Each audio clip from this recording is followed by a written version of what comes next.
Assalamualaikum warahmatullahi wabarakatuh.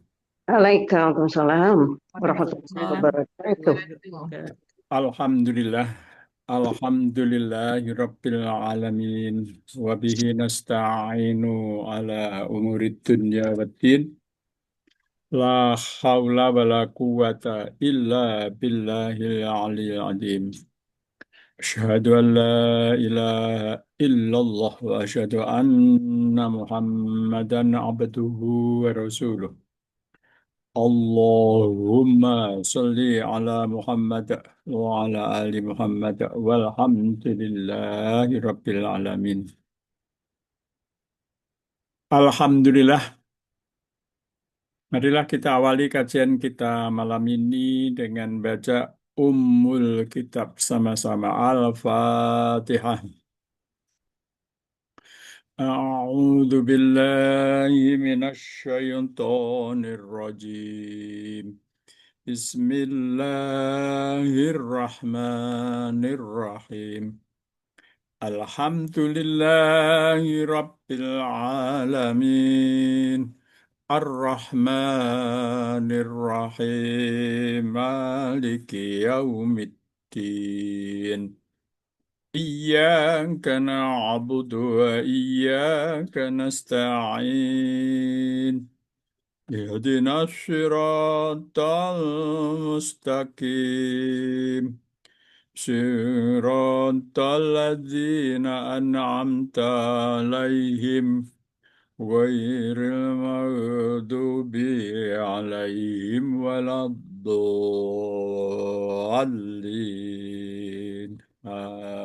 آمين.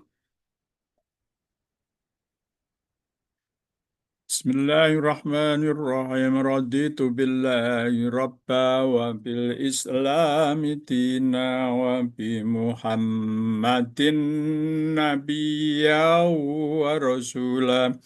Rabbi zidni ilman nafi'a wa rizqni fahma. Rabbi syrah li sadri wa yassir li amri. Wahlul 'uqdatam min lisani yafqahu qawli amin.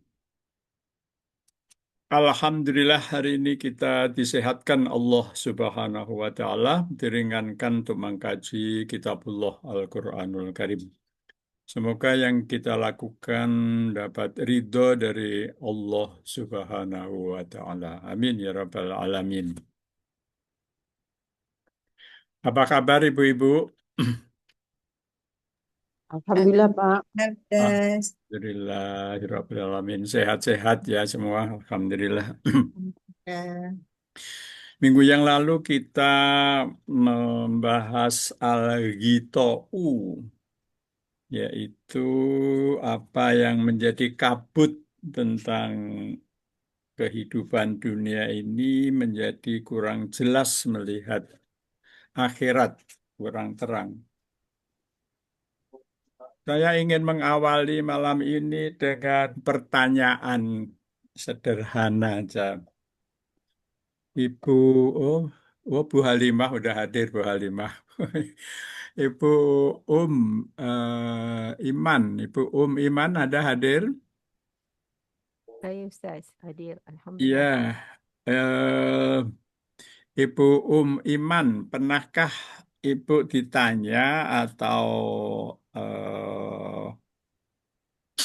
memikirkan begitu tentang keberadaan wujud dari kehadiran ibu di dunia ini? Apakah eh, apa sebenarnya kenapa Allah merasa perlu merasa perlu mewujudkan Ibu Iman di dalam kehidupan dunia ini? Sebenarnya untuk apa dari sudut pandang Allah? Apakah ada jawaban Bu Iman? Untuk menyembah Allah. Liya'budullaha mukhlisina lakuddin. Bentar, suaranya agak kurang kurang keras. Gimana, Bu? Untuk menyembah Allah, Ustaz. Untuk ya. Oh, kita itu kan diwujudkan itu untuk, coba kalau Bu Halimah, kita ini diwujudkan Allah Ya, untuk apa? Untuk, untuk menunjukkan kehebatan Allah Ta'ala. Dia oke, menciptakan kita, ya, kehebatannya, mewujudkan kita di muka bumi supaya kita menghargai wujudnya Allah juga. Ya, oh gitu. Ya, ya, ya, ya, ya. Oh, bagus. Alhamdulillah. Makasih. Oke.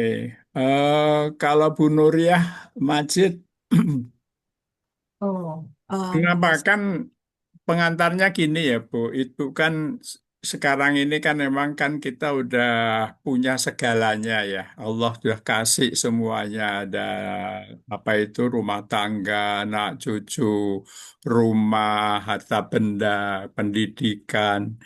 Keadaan yang sekarang ini kan keadaan yang menurut saya luar biasa. Biaya kehidupan kita sejak sejak masih dalam kandungan sampai sekarang itu nggak tahu udah biayanya itu udah nggak terhitung lagi. Nah, sekarang untuk apa Allah apa itu mewujudkan, menghadirkan Ibu Nuriyah itu ke dunia? Allah menunjukkan kasih sayangnya kepada kita, Ya, kebesarannya, semua sifat-sifatnya lah. begitu. Ya, ya, ya, ya, ya. Menunjukkan kasih sayangnya ya Bu Nuriyah. Ya, Oh, gitu. Ya, baik. Saya ingin dengarkan juga Bu Syarifah Tolha. Gimana Bu Syarifah Tolha? Pertama sekali, Allah mewujudkan kita di dunia, manusia lah di dunia ini adalah untuk mengenal Allah dan mengabdikan diri kepada Allah. Oke. Dunia ini sebagai tempat ujian untuk Ya. kita Oh dan juga iya. kita menjadi khalifah. Oke, betul. Alhamdulillah. Ya, ya, ya, ya, ya. Ini tempat ujian. Terakhir Bu Zahara Ahmad. Ya Ustaz. Ah, Oh, Bu hmm, Zahara Ahmad. Okey, Ustaz. Uh, supaya menunjukkan Allah tu maha berkuasa dan berkendak segala yang dia sukalah, apa yang dia kendaki untuk hamba-Nya. Oke, baik. Alhamdulillah. Ya, semuanya luar biasa. Jawabannya semuanya. Jadi gini, sebenarnya kalau dari dari dari sudut pandang ilahiyah, ya, itu yang dikemukakan Ibu Syarifah Tolha tadi dan adalah apa hidup ini kan ujian. Itu sudut pandang Allah adalah memang seperti itu. Jadi memang sebenarnya kenyataan kehidupan ini sebagaimana dinyatakan dalam surat Al-Insan. eh, Surat Al-Insan itu surat ke-76. Surat Al-Insan ayat 2. Keberadaan Ibu Syarifah Tolha, Bu Halimah, Bu Kamariyah, itu di situ disebutkan tentang apa itu? Ah ini dia, mungkin dibesarin dikit ya.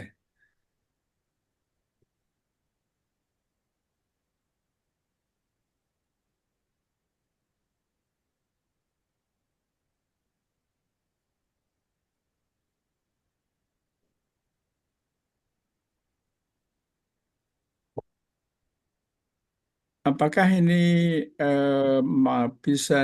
bisa kelihatan Ibu-ibu? ya Ustaz. Apa Ya, kurang dia susah. apa kurang besar atau cukup? Sudah cantik dah, bagus. Cukup ya. Ya cukup. Eh, Tolong Bu Zahara Ahmad dibaca. Bacanya Ya, al-insan. Al-insan. Ayat Ya, yang kedua ya Ustaz ya. betul ya. A'udzu billahi minasyaitonir rajim. Bismillahirrahmanirrahim. Inna hadainahu saya Inna hadainahu Khalaqna. sabil. Tuh, Lakna. bentar. Oh ya ya oke. Oh inna khalaqna. Inna Inna khalaqnal. khalaqnal insana min nutfatin amsyajim nabtalihi faj'alnahu sami'an basira. Sadaqallahul Sadaqallahul adzim. azim. Terima kasih. Terima kasih, Bu Dima. Jadi inna khalaqnal insana min nutfatin amsyaj. Amsyaj itu nutfatin amsyajin. Apa itu Bu Halimah? Wait Pak ya. Amsyatin, inna khalaqna amsyatin. Ya, Manusia dari setetes mani, Pak. Setetes mani yang bercampur. ya, betul. Jadi dia itu berupa mausuf sifat ya, nutfatin amsyajin ya. Ya. Ya, mausuf sifat. Kemudian kalau nabek talihi, Nabatalihi. kedudukannya Amsyatin, apa dia, Bu? nabatalihi. Amsyatin. Jadi nabek talihi itu kan sebenarnya jumlah ya, Bu. Ya, jumlah. Jumlah fi'liyah, betul? Fi'il apa dia? Nabatalihi. Ya, fi'liyah, Pak.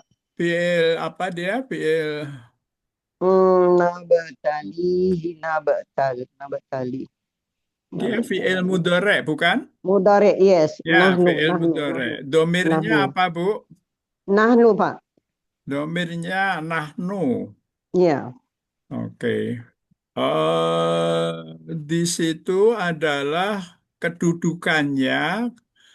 Dia sebenarnya jumlah ya, Bu. Kalau jumlah fi'liyah harusnya dia berdiri sendiri. Tapi di dalam konteks ini, setelah inna kholaknal insana, maka nabek talihi itu kedudukannya dia hal. Mhm. Ya, dia menerangkan kholaknal insana itu, Bu Halimah. Nah, Jadi dia kedudukannya bukan jumlah fi'liyah berdiri sendiri gitu, tapi mhm. dia hal menerangkan kholaknal insana itu. Untuk apa?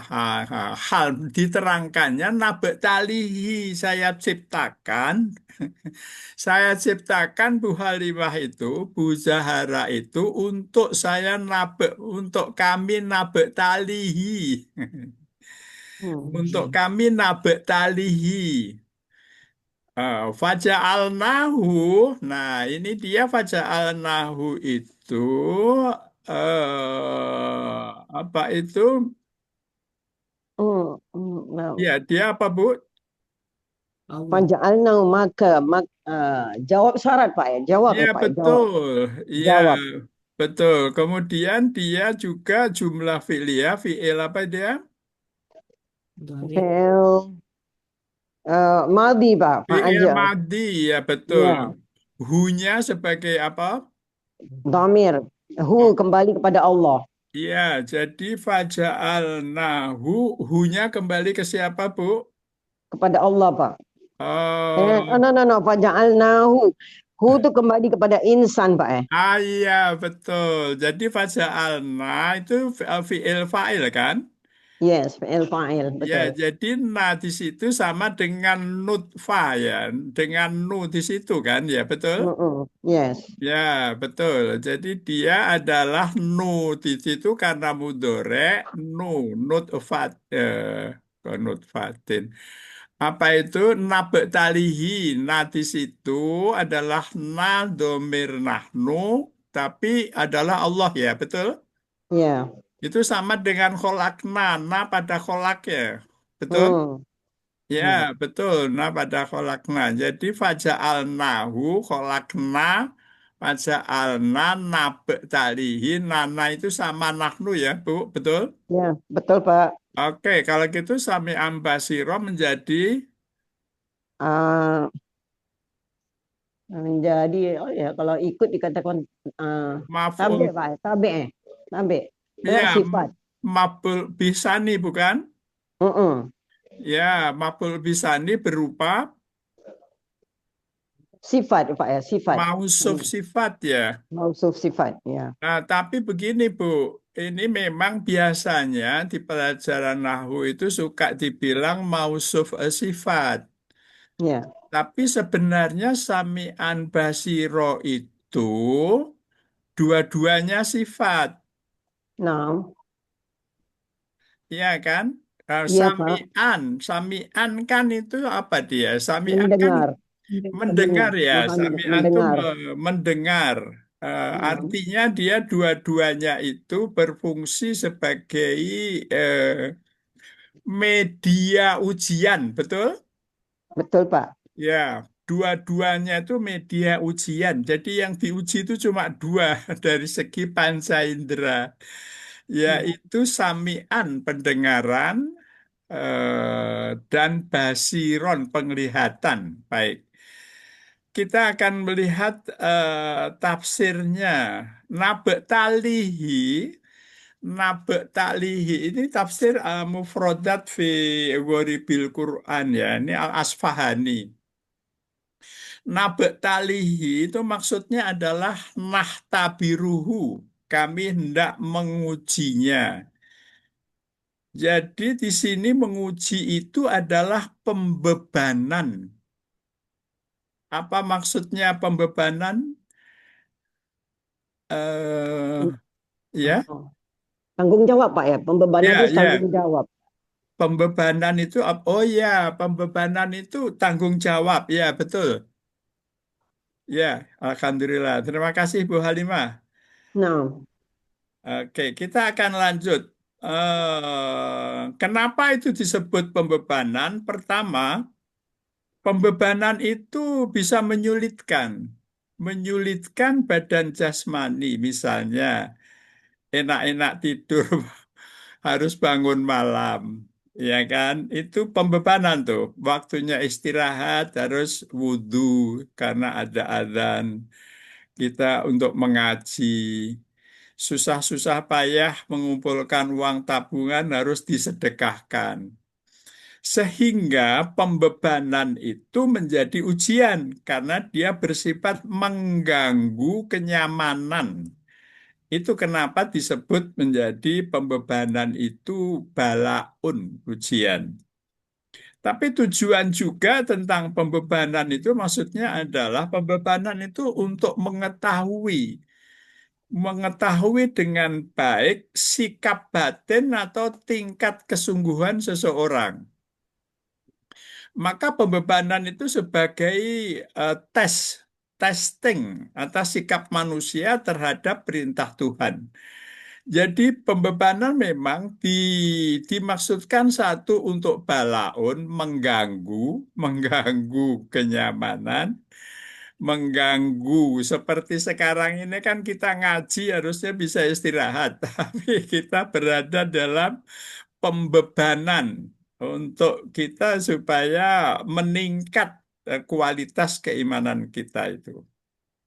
Baik, itu makna pertama dari kenapa kita diciptakan itu.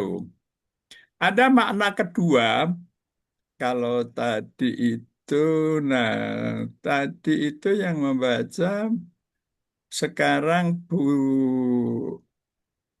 eh, Bu Zahara, Bu Zahara ada.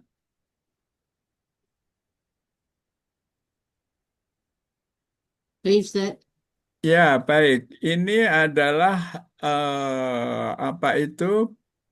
Bu Zahra tentang makna dari penciptaan itu. Yang kedua, ini udah kelihatan begini atau belum? Oke, udah kelihatan Ibu Zahra? Boleh, boleh. Oke. Al-Mulk ayat 2. Yes. Okay, saya mulai, Ustaz. Ya. A'udzu billahi minasyaitonir rajim. الذي خلق الموت والحياة ليبلوكم أيكم أحسن عملا وهو العزيز الغفور. Sadaqallahul adzim. Terima kasih Ibu Zahra. Alladzi khalaqal mauta. Alladzi kedudukannya apa, Bu? Mubtada Mubtada. Eh, berupa isim isim isim mausul ya. saya. Oke. Khobarnya mana, Bu? Kabarnya khalaqa ya Ustaz. Khobarnya sebentar. Khobarnya dia adalah Ya, khalaqa ya. kabarnya Khobarnya eh, khobarnya khalaqa ya. Khalaqa mauta. Berupa apa khobarnya? fi'il ya. Eh, berupa fi'il. Fi'il apa, Bu? Fi'il madhi. Fi'il madi. Oke. Mauta menjadi Fi'il maf'ul bih. maf'ul bih. Berarti dia adalah mubtada khobar. Liyabluwakum. Li huruf jar. Ya. Li huruf jar. Ya, dia beluahum. Ya. Ya, li huruf huruf jar mabni ala sukun ya Ustaz. Ya. Beluah ni fi'il mudhari ya. Ya. Fi'il mudhari. Domirnya apa? Domainnya huwa. Domirnya huwa. Siapa huwa itu, Bu? Huwa Allah. Allah. Oke. Alhamdulillah. Liyabluwakum. Jadi liyabluwakum berupa fi'il, fa'il, Hum itu adalah maf'ul bih, maf'ul bih. betul? Ya betul Ustaz. Ya, fi'il, fa'il, maf'ul bih. Ayyukum ahsanu amala. Ayyukum isim ayyukum adalah isim Ustaz, istifham. Isim istifham, ya betul. Jadi kedudukannya apa dia? Di mabni ala dham. Ya, mabni ala dom. Dan 86. Bentar, Bu. Mabni ala dom. Oke. 86. Bentar, saya ingin lihat. 86. Ya, mabni ala dom. Liyablukum. Dia beluakum. Ayyukum Ya, kum betul. adalah Ayyukum, dia itu dalam mudhaf. Dia adalah mudhaf. eh, Bahwa mudhaf. Batu kum adalah mudhafun ilaihi. jadi ayyukum ahsanu amala itu kedudukannya apa, Bu? Ayyukum Jadi gini kan, Bu Zahara, tadi kan kumnya itu maf'ul bih. ya Maf'ul bih awal, betul? ya betul. Nah, ayyukum ahsanu amala, dia adalah maf'ul bih sani. Hmm. Dia maf'ul bih sani berupa apa dia? Apa kabar Isa?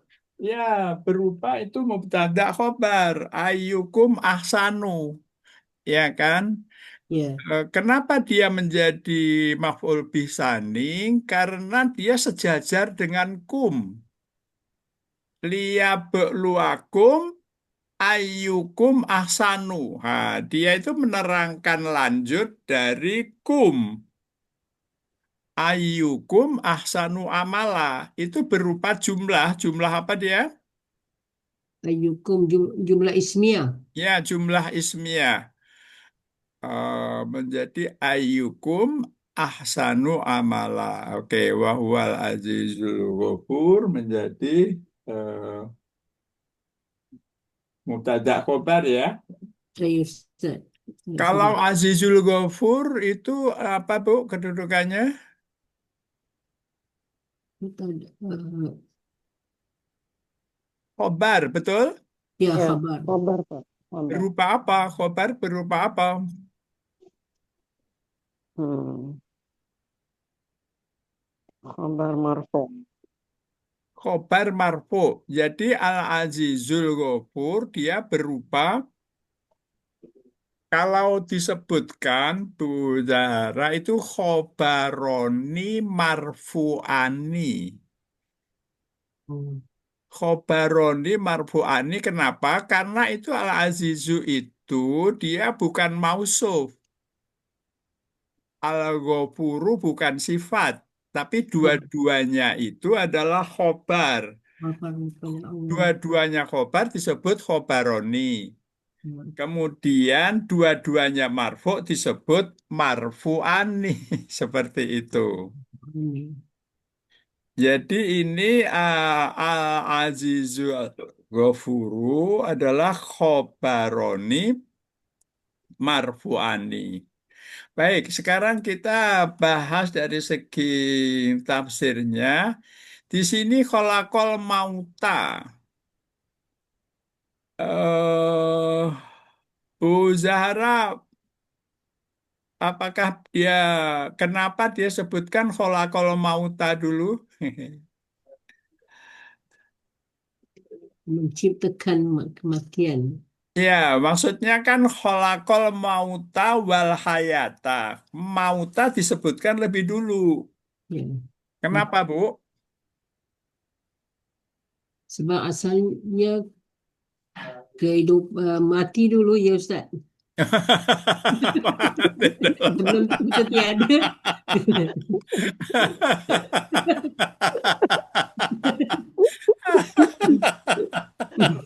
Iya memang Mamuta itu mati, Bu. Tapi bagaimana dia mati dulu?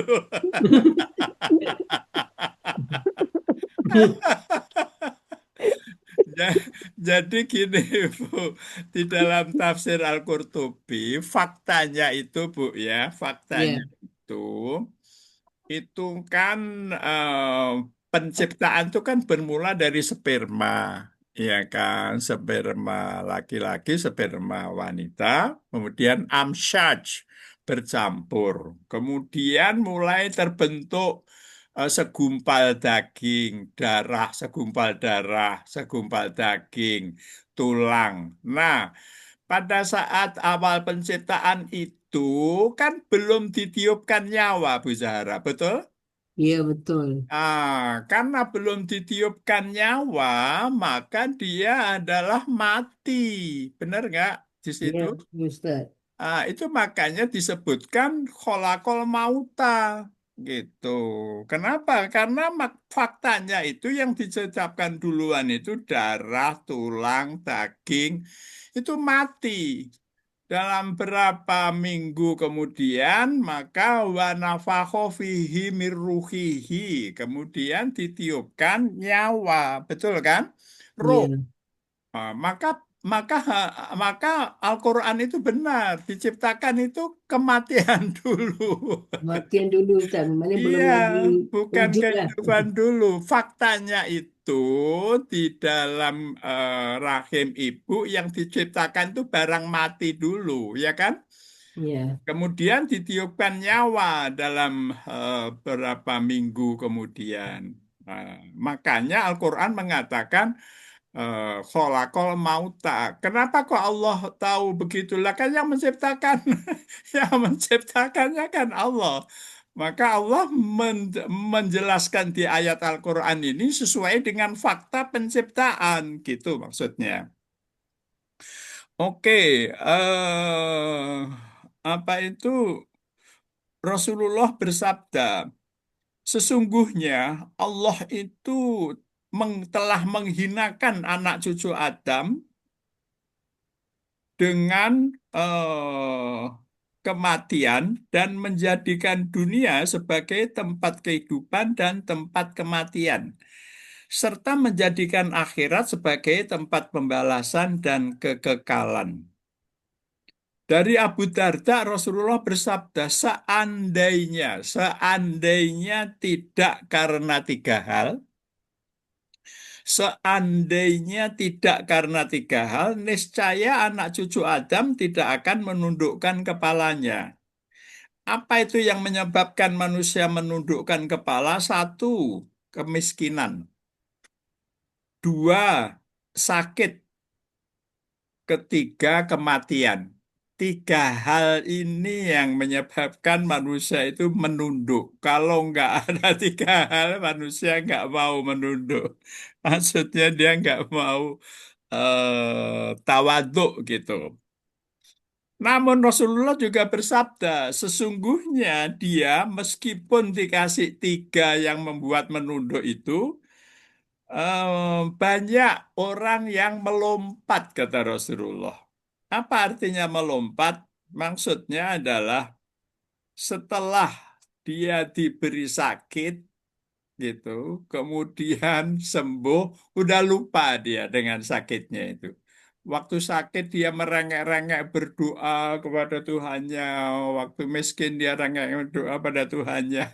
Begitu dikasih sembuh, melompat dia. Itu istilah Rasulullah itu melompat. Melompat itu segera melupakan eh, apa itu eh, kemiskinan atau sakit atau kematian itu. Kalau menurut apa itu kematian itu di dalam hadis disebutkan nanti di akhirat itu kematian itu diwujudkan dalam domba jantan. Kemudian disaksikan seluruh makhluk pada waktu itu domba jantan kematian itu maksudnya gini, simbol dari kematian itu domba jantan. Simbol dari kehidupan itu adalah balkok. Balkok itu kuda betina. Kuda betina ini yang pernah ditunggangi para nabi, Nabi Muhammad ketika Mi'raj pakai balkok. Tubuhnya itu lebih besar dari keledai dan lebih kecil daripada bagol. Langkahnya itu sejauh mata memandang. Kalau kita melihat pandangan ke arah ufuk, tempat tenggelamnya matahari, itu kan sebenarnya ufuk itu jauh banget ya ibu-ibu. Tapi sekali langkah, ini balkok ini sejauh mata memandang sampai ke ufuk itu sekali langkahnya. Bila melewati sesuatu, ini ciri dari balkok itu, Bu. Kalau sesuatu itu tercium baunya, bau dari kuda balkok itu, atau terinjak kakinya, maka sesuatu itu menjadi hidup. Ini kuda balkok. Kuda balkok inilah dulu yang dibuat patung oleh kuda Samiri. Kuda Samiri zaman Nabi Musa. Jadi bekas teracaknya kuda itu diambil tanahnya, itu dibikin patung oleh Musa Samiri. Maka dia menjadi bisa hidup. Kalau domba jantan nanti di akhirat itu akan disembelih. Maksudnya apa? Maksudnya supaya manusia yang pada waktu itu dia bisa mengetahui, hei kalian semua lihat, ini kematian domba jantan dalam wujud simbolnya itu kematian, itu saya sembelih sekarang, kata malaikat. Begitu disembelih, mulai saat ini tidak ada lagi orang yang bakal mati. Mulai saat ini nggak ada lagi orang yang apa itu mengalami kematian lagi. Maka itu namanya abadan itu, selamanya itu. Karena simbol domba dari kematian itu udah disembelih waktu itu. Itu di dalam hadisnya disebutkan seperti itu. Baik, sekarang kita akan lihat di dalam yang dibaca Bu Zahara tadi, liyabluwakum ayyukum ahsanu amala. Di sini ada kata kunci, liyabluwakum. Liyabluwakum itu apa liyabluwakum itu? Nah, ahsanu amala. Ada ahsanu amalah. Ahsanu dari kata al-husnu. Al-husnu itu adalah berarti baik, bagus. Jadi ungkapan setiap hal yang indah, bagus, dan disukai. Tapi ini yang manusia belum begitu tajam di dalam melihat al-husnu. Penandaan al-husnu itu ada 4 tingkatan. Tingkatan pertama sesuatu yang baik atau bagus menurut panca indera. Pandangan mata ini. Pandangan mata ini suka apa itu menipu. Jadi al-husnu itu ada tingkatannya. Tingkatan pertama suatu yang baik atau bagus menurut panca indera, wujud lahiriah. Nah, ini orang suka kepencut karena kemasan ya. Kemasan ya ibu-ibu kalau kalau beli barang itu kan kita lihat kemasannya dulu ya. Yang kedua, sesuatu yang dianggap bagus atau baik menurut hawa nafsu. Nah, ini yang sumber malapetaka itu di sini. Yang ketiga, sesuatu yang dianggap bagus atau baik oleh akal pikiran. Jadi ada lintasan pikiran, oh saya angan-angan begini begitu. 1, 2, 3, disinilah yang dinamakan gurur, mataul gurur. Sesuatu yang memperdaya. Ada tingkatan keempat, yang itu adalah sudut pandang wahyu Al-Quran. Sesuatu yaitu yang keempat, sesuatu yang dianggap bagus dan baik oleh etika atau syariat.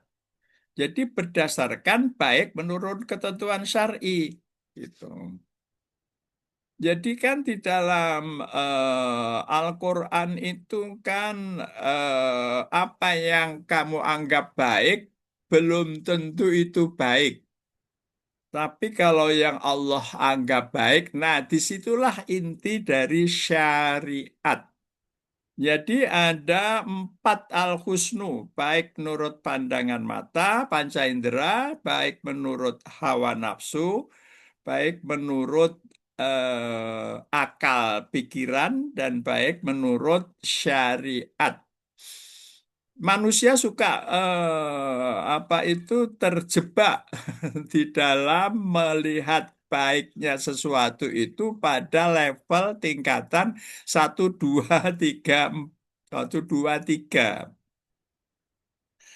Nah, kata ihsan, al-husnu juga ada ihsan, itu dapat dikatakan dalam 2 bentuk makna ya. Maknanya pertama adalah perbuatan yang baik, yaitu ketika seorang itu mengetahui suatu itu baik menurut dia, kemudian dia mengamalkan perbuatan baik itu.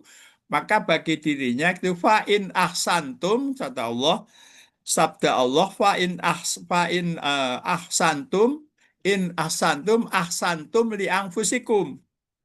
Jika dia tahu itu baik, kemudian dia amalkan perbuatan baik itu, maka ahsantum li anfusikum. Fa in asatum falaha. Jika engkau melakukan yang tidak baiknya, falaha sama juga, kamu akan dapat balasannya.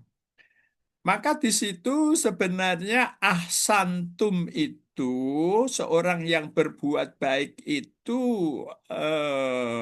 apa? Dia akan berakibat positif untuk diri dia gitu. Berdampak positif pada dirinya.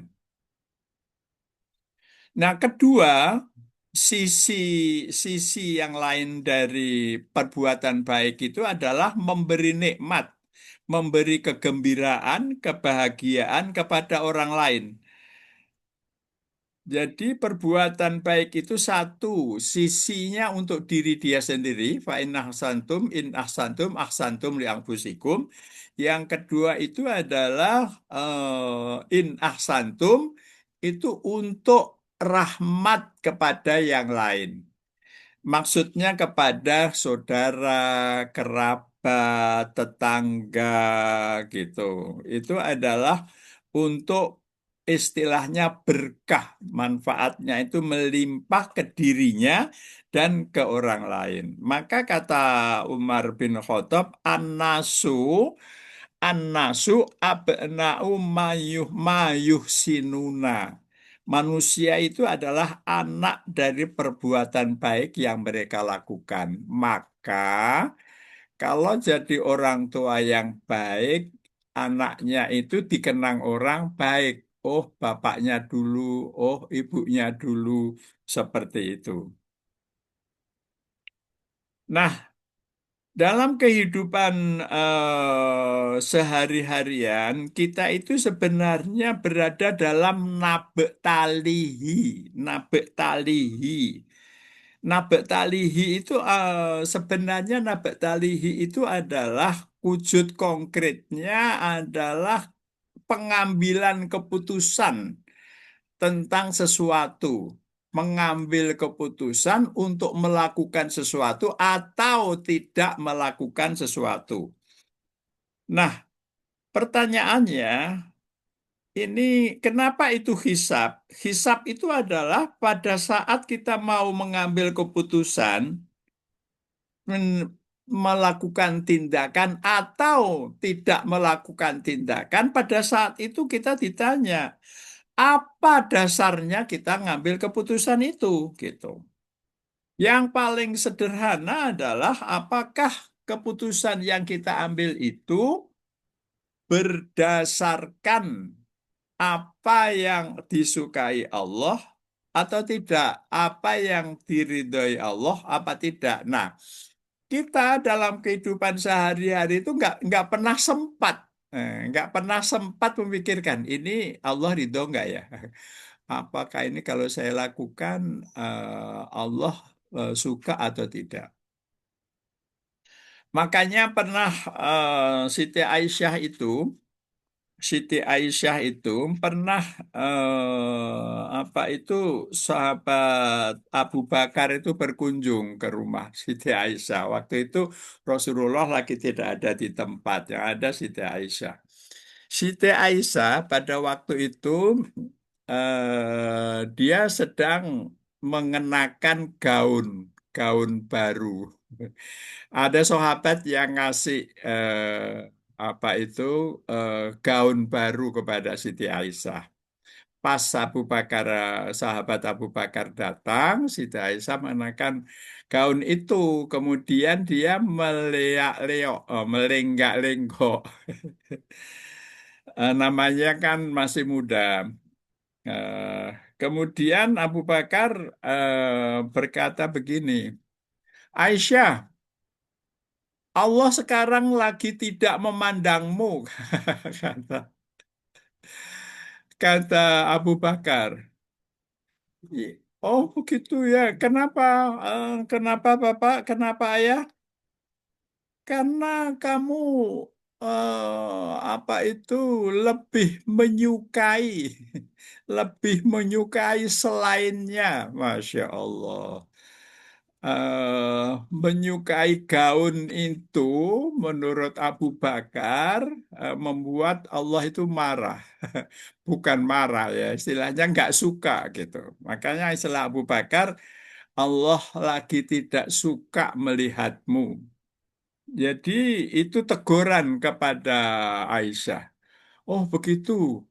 Nah, namanya juga kan kalau sahabat itu derajatnya wali ya, wali Allah ya. Maka lalu sadar Siti Aisyah.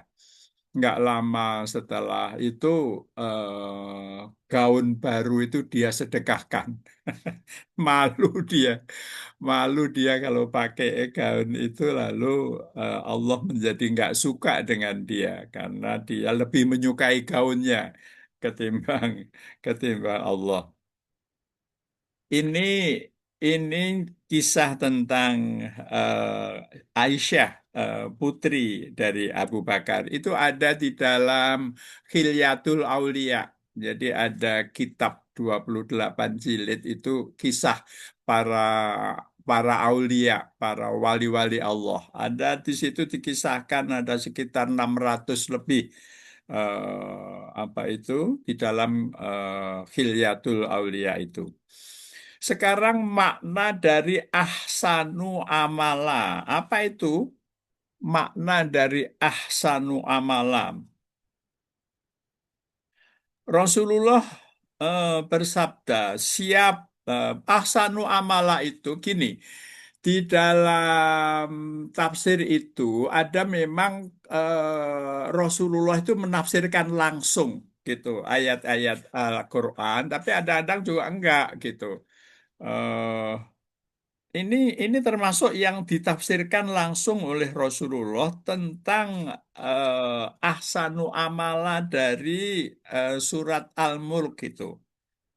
Ahsanu amala itu apa? Ahsanu amala itu kan ahsanu itu isim apa ya Bu Halimah? Isim fa'il, Pak. Isim Fa'il. isim fa'il bukan Mafa. Ah. isim tafdil bukan? Oh, ya, Tafdil. ya, ya. Ya Tafdil, kan? tafdil. Isim Tafdil, tafdil maaf. bukan? Tafdil, Pak. Maaf, Ya, maaf. isim Tafdil. tafdil. Jadi kan berarti paling ya. Ahsanu. Jadi Paling. kayak akbaru ya. Nah, Oke, ayukum. Siapa di antarakum yang ahsanu amala. Jadi, kenapa kita hidup? Ada kehidupan, ada kematian. Itu maksudnya itu adalah untuk liyabluwakum ayyukum ahsanu amala. Jadi artinya kehidupan ini untuk ahsanu amala. Apa itu? Ahsanu amala itu adalah paling baik. eh, perbuatannya. Apa itu, Bu Halimah? Amalannya dan Amalannya perbuatannya. ya, amalan Hmm. paling baik. Amalan paling baik. Nah, sekarang amalan paling baik itu apa definisinya? Pertama, kalau menurut Rasulullah, ini ini di dalam kitab Ghoribil Quran, Mufradat fi Ghoribil Quran itu, ahsanu amala itu adalah siapa yang paling banyak ingat mati. Ternyata itu menurut Rasulullah. Hmm. Ahsanu amala itu siapa yang paling banyak ingat mati di antara kalian? Satu. Yang kedua, yang paling bagus persiapannya. Dua. Serta yang paling besar rasa takut dan kewaspadaannya terhadap kematian. Itu ahsanu amala. Maka ini istilahnya ini apa ya? Hadis itu kan ada level-levelnya ya, Bu. Ada level apa itu dohir, ada level batin, ada tingkatan-tingkatannya. Itu tingkatan yang sebenarnya masih tingkatan dasar. Ingat banyak mati, itu adalah ahsanu amala. Maksudnya, kalau seseorang itu ingat matian, maka dia itu menyiapkan bekal. Itu maksudnya. Maka lalu persiapannya menjadi lebih bagus. Ya kan? Kita itu Ya. kan usia ada 60-an, ada 50-an ya. Masih ada yang 40-an ya, Bu? Ada, tak ada. Oh, ada ya? Tak ada. Tak ada. Dah habis. Semua dah 60. Bu Iman. Udah nggak ada ya. Hmm. Sebenarnya itu kalau sudah seperti itu 50-an ke atas itu hadis Rasulullah yang berikutnya itu. Yang berikutnya adalah siapa ahsanu amala Rasulullah? Ahsanu amala itu adalah yang siapa yang paling warok. Warok itu apa ya? Warok itu menghindari, menghindari, menghindari keharaman-keharaman yang diharamkan Allah. Warok itu adalah paling cepat di dalam menaati Allah. Maka di dalam surat Ali Imran itu wasari'u ila magfiratim mir rabbikum. Jadi wasari'u dan bergegaslah. Maka kata Rasulullah, perbuatan tindakan yang paling baik itu adalah as-sholatu fi awali waktiha. Sholat di awal waktu. Itu perbuatan paling baik. Begitu dengar adzan, bahkan dia sebelum waktunya adzan, dia udah wudhu. Udah siap-siap, udah pakai mukena. Jadi seperti dia menyambut, bergegas menyambut. Nah, ini yang dimaksud warok itu. Bergegas menyambut kepada perintah dari Allah. Juga kalau dia melihat sesuatu yang nggak disukai Allah, nah ini godaan kita dengan HP. Godaan kita dengan HP itu adalah melihat sesuatu yang tidak disukai Allah, dia cepat menghindar. Cepat dia scroll HP-nya itu. Sehingga dia nggak sempat terlintas di pikirannya untuk tertarik di situ. Jadi makna liyabluwakum itu adalah liyu'am milukum muamalatan kal muktabir.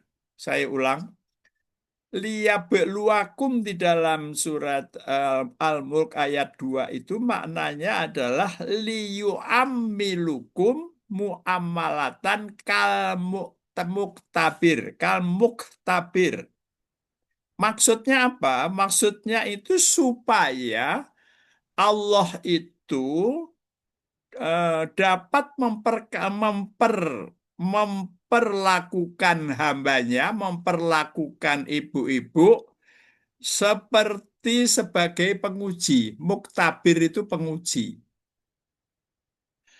Maka kan di dalam surat Fajr itu kan inna rabbaka labil mirsad. Jadi Allah itu labil mirsad. Jadi dia itu adalah penguji setiap saat. Jadi maksudnya adalah supaya Allah itu dapat menguji tentang kehidupan yang kalian sayangi. Ujiannya itu ada 3 hal.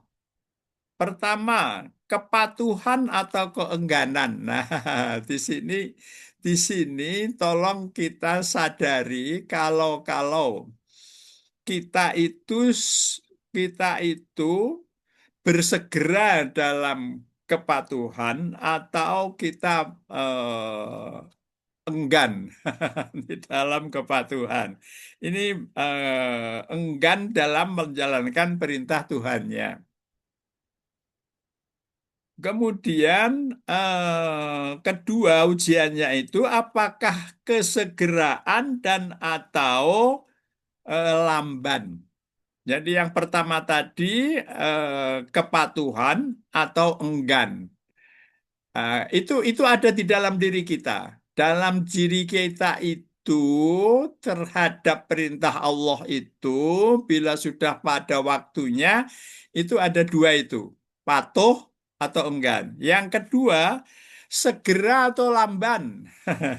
Ini umumnya kita merasakan itu. Mau segera berwudu, segera menunaikan apa yang Allah sukai, atau lamban. Kayak di dalam sholat itu, kalau sholat kita itu di akhir waktu itu ternyata ada siksanya itu, Bu. Ada hukumannya gitu. Eh, Terutama bagi yang tidak punya alasan syar'i, nggak punya alasan secara yang dibenarkan secara syariat. Jadi melia belua di situ yang ketiga artinya adalah kesyukuran atau kecuekan. Cuek itu tidak peduli. Jadi yang pertama kepatuhan atau keengganan, yang kedua adalah kesegeraan atau kelambanan, yang ketiga kesyukuran dan atau ketidakpedulian. Jadi lafat lia belua dengan lafat ayukum. Nah, di sini Bu, tadi kan Ibu jarang kan membaca ya. Lia beluakum ayukum ahsanu. Antara lia beluakum dengan ahsanu itu ada kalimat yang dimahdhuf. Dimahdhuf itu dibuang. Liyabluwakum linarokum. Nah, itu yang dibuang. Narokum itu yang dibuang. Linarokum supaya kami bisa melihat kalian. Melihat apa? Ahsanu amala. Baru dia menjadi sempurna kalimatnya. Jadi ada kalimat yang dibuang di situ adalah linarokum. Eh, Sekarang ujian itu sebenarnya berupa apa? Nah, yang ketiga adalah surat Al-Kahfi. Surat Al-Kahfi itu surat yang ke-18. Surat Al-Kahfi itu surat ke-18 ayat 7. Ini kan surat Al-Kahfi. Ya, betul Pak. Ya, apa itu ada? Coba dibaca, Bu. Ayat 7 Pak ya. Ya, A'udzubillahi minasyaitonirrajim. Inna ja'alna ma'alal ardi zinatan laha linabluwahum ayyuhum ahsanu amala. Sadaqallahul Adzim. Sadaqallah. Terima kasih. Eh, Ibu siapa tadi yang baca? Ibu Halimah Pak. Ibu Halimah ya, Bu Halimah ya. Inna ja'alna, Bu. Inna ja'alna, inna ja'alna. Inna itu kan karbu apa, Bu? Atau gitu, betul? Taukid ya, taukid. Ya, di situ sebenarnya inna itu ada tiga fungsinya. Atau gitu, kemudian awamil, nasobarofa'u, betul? Ya, Nah, yang ketiga itu musyabah bil fi'li. Dia itu kan, Ibu bilang kan artinya kan sesungguhnya, betul? na'am. Sesungguhnya itu isim bukan, fi'il bukan. Jadi dia itu musyabahun diserupakan dengan fi'il. Musyabah bil fi'li. Ujian itu ujian terhadap apa? Ujian terhadap ini yang dicipta apa yang dibaca Bu Halimah itu inna ja'alna ma'alal ardi. Ma itu kan dia ma itu apa Bu kedudukannya Bu Halimah? Ma, lah, ma, apa-apa yang di bumi. Ya, artinya dia ma itu kan maf'ul bih bukan? Ya, na'am, maf'ulun bi. Jadi dia objek dari ja'alna, betul? Na'am, Berupa mausul, betul? betul Pak. Mausud, isim Alal mausud. alal ardi dia adalah silah, ya kan? Ya, Silah dari ma. Kalau silah dari ma itu istilahnya apa Bu Halimah? ma alal ardi Jadi kalau Hmm. silah itu kan Hmm. sebenarnya dia itu dalam tarkib dia lama halalaha, betul? Ibu Hal. paham artinya lama halalaha? Lama halalaha. Hala maknanya hal Pak ya. Bukan, lama halalaha, mahala itu kedudukan. Oh, Oh, mahali, fi iya, mahali, fi iya. mahali. Jadi lama hala tidak punya kedudukan. Oh, lama. Ya. Maksudnya tidak punya kedudukan, kedudukannya udah diambil oleh mausulnya. Gitu. Ya, ma. Jadi alal ardi itu dia adalah silahnya ma lama halalaha. Maksudnya lama halalaha minal i'rob. Dia Ya. nggak punya kedudukan dalam i'rob. Maksudnya kedudukan sebagai maf'ul bih itu sudah diambil oleh ma. Jadi dia Hmm. bagian dari ma. Jadi dia hanya menerangkan ma gitu. Alal arti Ya. itu hanya menerangkan ma. Dia nggak punya kedudukan sendiri. Maka disebut lama halalah. Zinatan. Zinatan apa, Bu? Zina, perhiasan Pak ya. Iya, dia itu Ah, zinatan itu eh, ah, begini. maf'ulun bisani Pak ya, maf'ulun bisani bukan? Iya betul, iya. Dia itu maf'ul bisani, zinatan. Sekarang apa makna zinatan itu, Bu? Zinatan sebagai perhiasan saja. Betul. Jadi begini, zinatan itu kalau di dalam tafsir maknanya itu adalah ada tiga.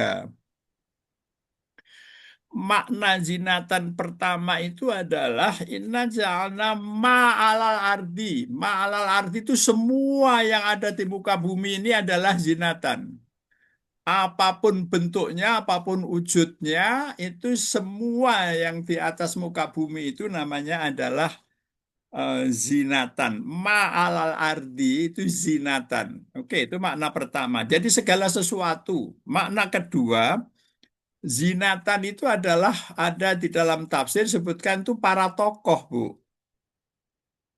Para tokoh. Maka di dalam Al-Quran, tokoh-tokoh yang ditampilkan itu ada dua. Orang-orang baik, saleh, dan orang-orang mujrimin. Orang-orang yang pendosa gitu.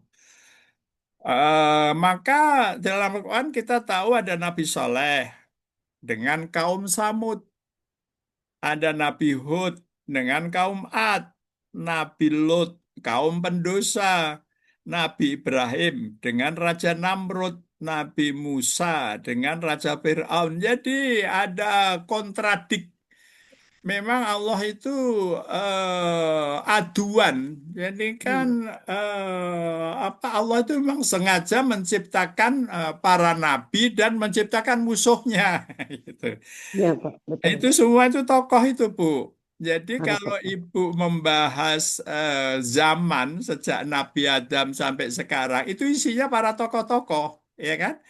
Ya. Tokohnya itu ya tokoh manusia baik, tokoh manusia yang kurang baik. Di Ya. zaman Rasulullah ada Abdul Muthalib, ada Abi Thalib, Nabi Muhammad, Abu Bakar, Umar, Utsman, Ali. Tapi juga ada Abu Jahal, ada Abu Lahab. Bahkan itu nama Abu Lahab diabadikan dalam Al-Quran. Ya. Maksud saya mengatakan makna zinatan itu ada yang menafsirkan sebenarnya dunia ini isinya itu tokoh-tokoh.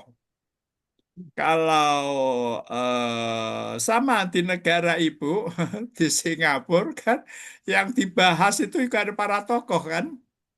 Nah, Ada Syarifah tokoh di situ itu. Saya membaca ada tokoh puisi, ada tokoh kemerdekaan, ada tokoh yang berjasa di Singapura. Tapi saya melihat ada salah satu tokoh yang berjasa Singapura itu termasuk di dalam caranya itu Hamka itu masuk tokoh di situ. ya. Saya membaca Hamka itu termasuk tokoh Singapura yang Ya. maksudnya dianggap oleh warga Singapura dia tokoh mereka gitu. Eh, itu isinya jadi makna kedua zinatan itu para tokoh. Makna ketiga zinatan itu adalah yang Ibu bilang tadi perhiasan emas, perak. pakaian, rumah, kendaraan, kebutuhan hidup manusia, makanan, buah-buahan itu zinatun. Rasulullah itu bersabda, sesungguhnya dunia itu hijau dan manis. Allah mewakilkan kalian akan urusan di dalamnya, maka dia akan melihat bagaimana kalian berbuat terhadap zinatun itu. Jadi kita itu dalam kenyataan hidup kita sehari-hari itu dikelilingi oleh zina itu. Satu berupa interaksi sosial, kan? Ada kerabat yang minggu lalu kita bahas, kerabat ini menjadi hito, ya kan? Menjadi kabut, menjadi penghambat kita terhadap ketajaman akhirat. Juga zinah itu berupa apa itu lingkungan fisik, ya kan, perabotan di ruang tamu, barang-barang di ruang keluarga, dan peralatan di ruang dapur. Semua itu membuat kita hidup lebih aman, nyaman, menyenangkan, dan betah di rumah. Rasulullah mengingatkan, Allah apa itu menyarankan untuk mewaspadai itu semua. Kenapa? Itu semua dapat melalaikan kita terhadap Allah. Coba Ibu, sekarang ini saya ingin ajak, mana Bu Nuriyah tadi, mana Bu Nuriyah? Ya, Ustaz. Ya, Bu Nuriyah, pernah nggak Ibu Nuriyah itu membayangkan apa yang dilakukan Ummahatul Mukminin Siti Aisyah? Apa yang dilakukan sehari-hari oleh Siti Aisyah, Bu Nuriyah? Pernah nggak Ibu membayangkan? Atau nggak pernah? Me- Menyantuni Rasulullah, Ya, mengumpulkan hadis-hadis. ya. Baik. Oke, dua itu ya, memberikan hadis-hadis ya. Alhamdulillah, bagus banget. Tapi gini Bu, coba kita bandingkan dengan keseharian kita ya. Seharian kita kan ada peralatan dapur, kita belanja, ya kan? Kita memasak, kita menyajikan sarapan pagi, makan siang, makan malam. Sementara di dalam hadis itu disebutkan, Siti Aisyah itu pernah mengatakan 3 hari itu dapurnya nggak mengepul. Berarti nggak ada asap di dapur itu, Bu Nuria. Artinya nggak masak. Jadi apa itu? Lalu apa yang dikonsumsi itu adalah kurma dengan air putih. Coba Ibu bayangkan 3 hari nggak masak, yang ada konsumsi eh, air putih dengan kurma. Lalu apa yang dikerjakan? Itu yang saya tanya tadi, Bu Nuria. Seharian. Coba bandingkan dengan kita. Kita kan banyak yang kita lakukan karena ada barang banyak di sekitar kita kan. Bisa kita nyapu, ngepel, bersih-bersih. Ada barang-barang lah lengkap di rumah kita itu. Di dapur apalagi, sibuk di dapur. Siti Aisyah itu nggak ada meja makan. Saya saya khawatir juga, mungkin panci itu nggak tahu ada berapa, ada penggorengan segala macam. Saya nggak membayangkan ada itu. Begitu Bu Halimah, Iya. begitu Bu Zahra situasinya. 3 hari nggak masak, nggak belanja, nggak ke pasar. Astagfirullahaladzim. Itu apa Ibu melihat kenyataan itu, komentar Ibu apa?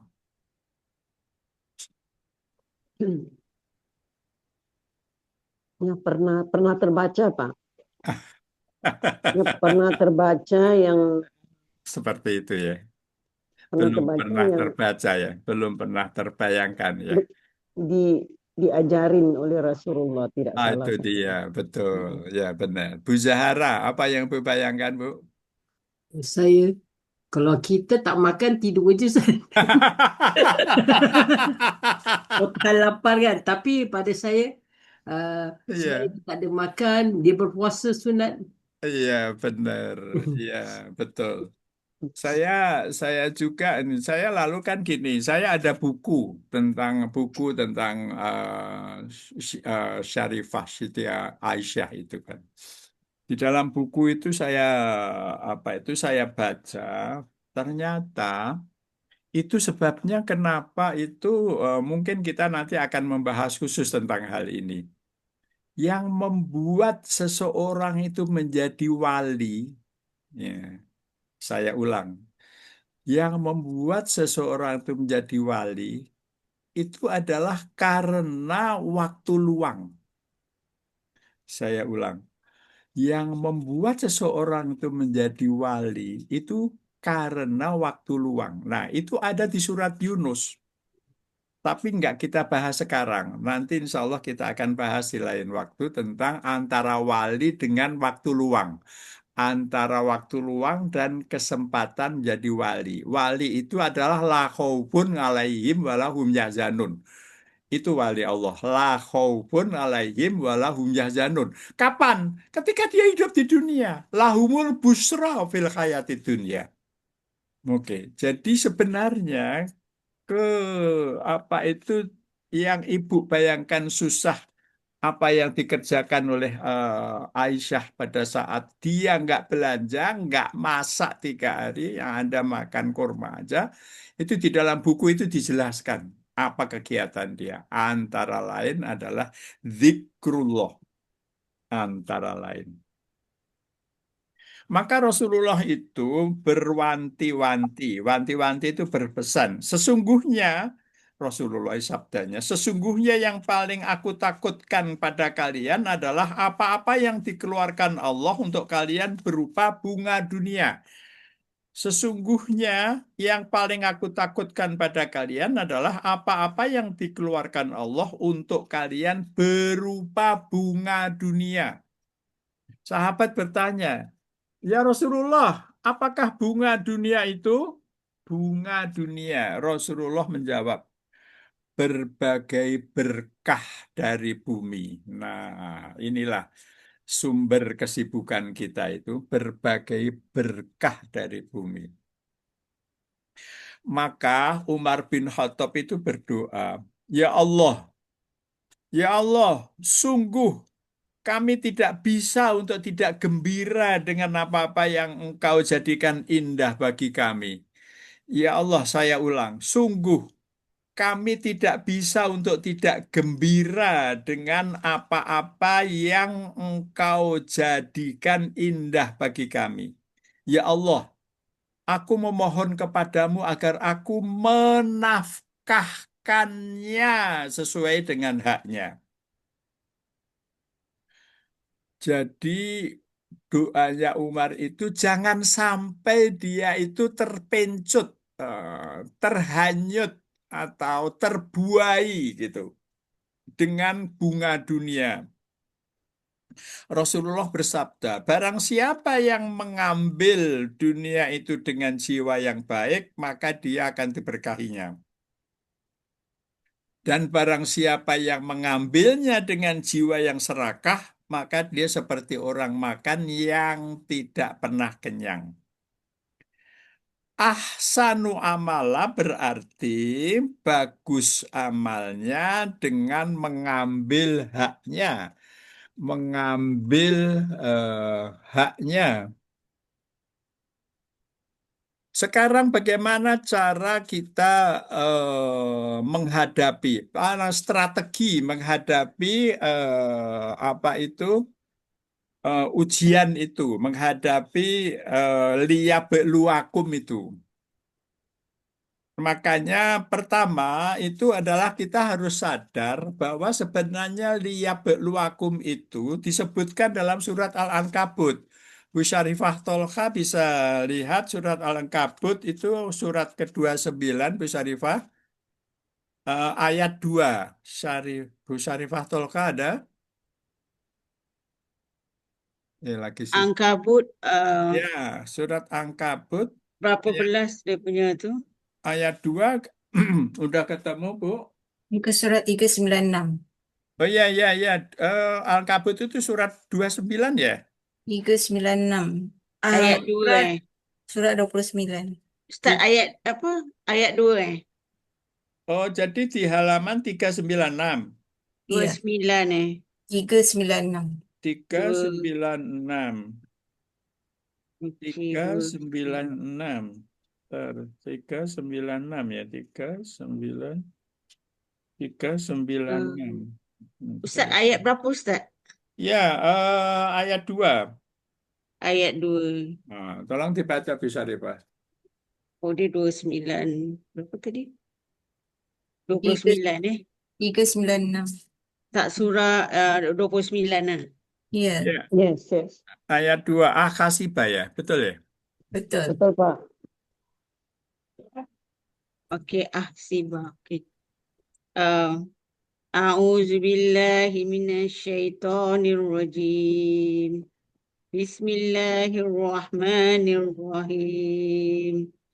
Ahasiban nasu an yutraku an yaqulu amanna wa hum la yuftanun. Sadaqallahul Sadaqallahul azim. azim. Alhamdulillah. Akasiban nasu Bu Syarifah, an-nasu jadi apa? Ahasiban nasu fa'ilun marfu. Fa'il marfu. Ayut roku jadi apa? Yutraku fi'lun mudhari. Ya, dia masdar muawal. Maf'ul. Mansub ya. Mansub dia. Sama ayakulu juga. Ayut roku ayakulu. Masdar muawwal betul Ya, Ustaz. betul. Jadi di sini, apakah manusia akasiban nasu ayut roku ayakulu? Apakah manusia itu mengira, Nah, menduga bahwa ayut roku ayakulu amanna, bahwa dia akan dibiarkan saja setelah mengucapkan ayakulu amanna? Wahum layuf tanun, ya kan? Apakah akan dia layuf tanun? ada. Jadi enggak dong, pasti jawabnya gitu ya Bu Syarifah, betul kan? Betul. Ya. Dia Maka tak lalu sebenarnya ujian itu utamanya untuk orang beriman, Bu. dia.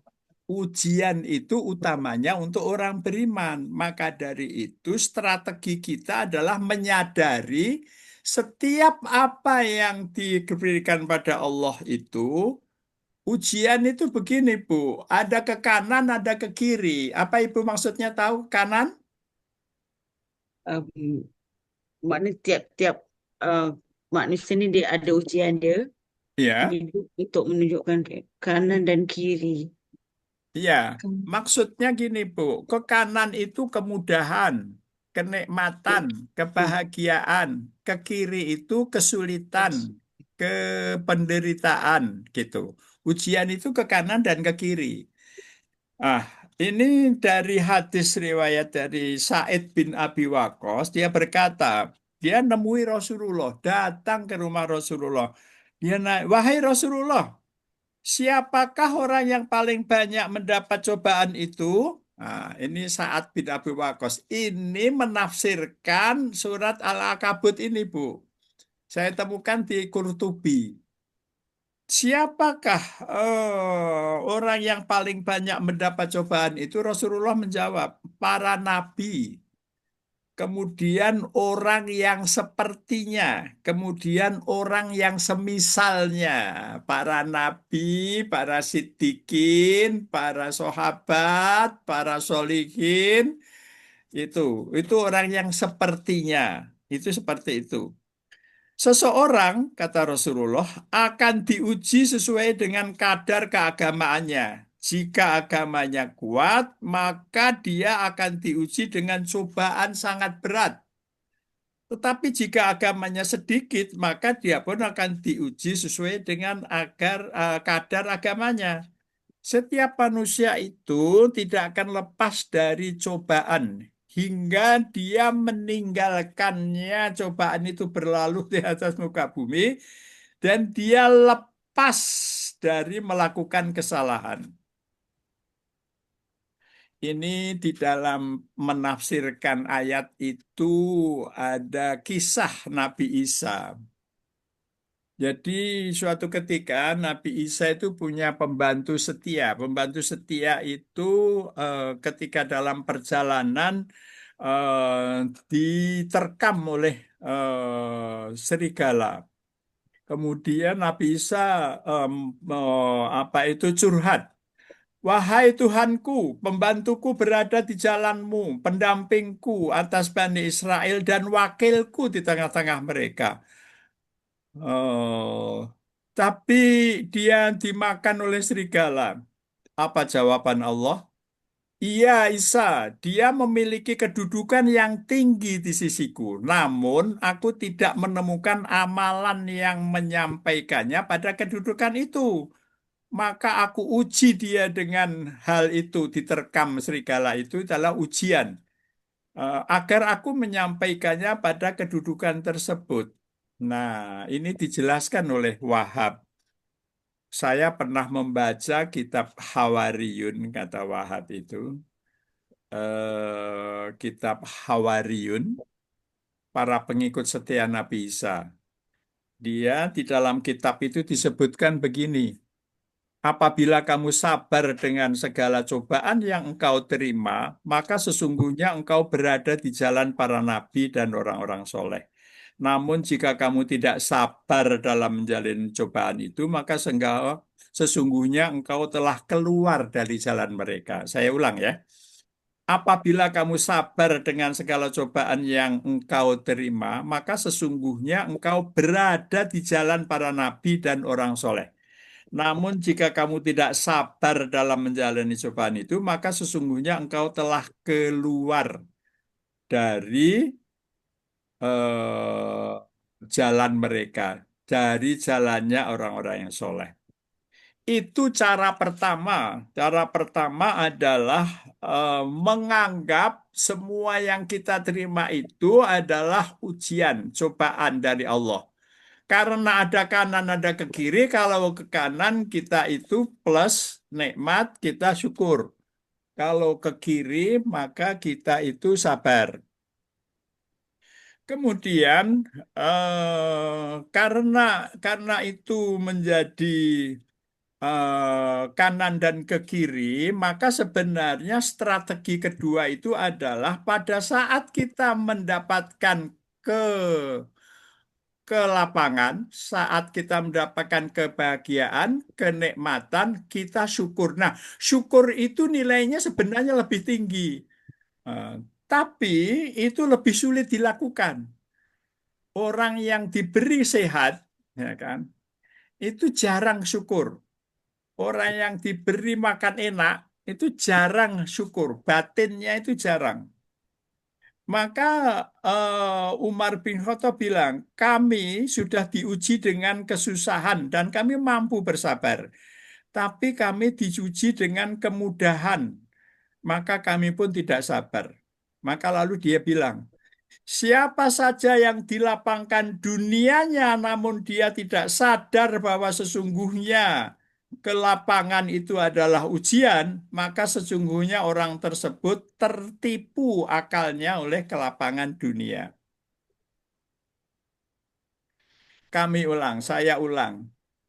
Siapa saja yang dilapangkan dunianya, namun dia tidak sadar bahwa sesungguhnya kelapangan itu adalah sebuah ujian, maka sesungguhnya orang tersebut tertipu akalnya oleh kelapangan dunia. Nah, maka saya bilang tadi, ujian itu ke kanan dan ke kiri.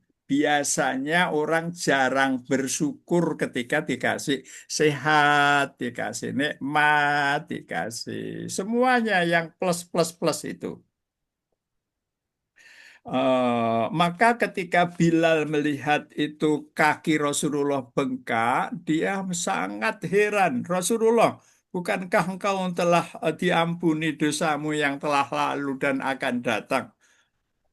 Ya Bilal, namun bukankah aku tidak boleh menjadi hamba yang bersyukur? Nah, di sini strategi Rasulullah adalah memaksimalkan pahala pada saat kita diberi kelapangan dengan banyak bersyukur. Intinya pada saat kita sehat seperti sekarang ini, maka keluar kalimat di dalam lisan kita itu adalah Alhamdulillah, Alhamdulillah, Alhamdulillah. Seyogyanya pada saat kita menemui segala kenikmatan itu, itulah yang patut kita ucapkan. Syukur kepada Allah. Kalau kata Umar bin Khattab, biasanya manusia suka diuji dengan kesusahan tapi lulus. Tapi ketika diuji dengan kesabaran, dengan kelapangan, dia tidak lulus. Artinya ketika dia mendapatkan nikmatan itu tidak langsung ingat Allah, tidak langsung bersyukur kepada Allah. Itu yang disarankan oleh Rasulullah di dalam strategi cara untuk meningkatkan kualitas apa itu amalan kita itu adalah sebaiknya pada saat kita menerima kesehatan, menerima segala sesuatu yang menyenangkan hati kita itu, maka segeralah pada saat itu bersyukur. Sama dengan bersyukurnya Rasulullah sampai kakinya bengkak. Itu hanya untuk dianggap abdan syakuro. Hamba yang paling banyak bersyukur. Apakah ada yang mau ditanya atau mau dibahas? Kalau nggak ada, kita sekarang ucapkan hamdalah. Ya, Pak. Alhamdulillahi Rabbil Rabbil Alamin. alamin. Subhanakallahumma wa bihamdika asyhadu an la ilaha illa anta astaghfiruka wa atubu ilaik. Subhanallah walhamdulillah wa la ilaha illallah Allahu akbar. La khawla wa la quwata illa billahil aliyil azim. Rabbana atina fid dunya hasanah wa fil akhirati hasanah wa qina adzabannar. Walhamdulillahirabbil alamin. Assalamualaikum warahmatullahi wabarakatuh. Waalaikumsalam. Syukran, Pak. Syukran Sama-sama, Ustaz. sama-sama Wassalamu. ibu-ibu. Syukran Ustaz. Alhamdulillah.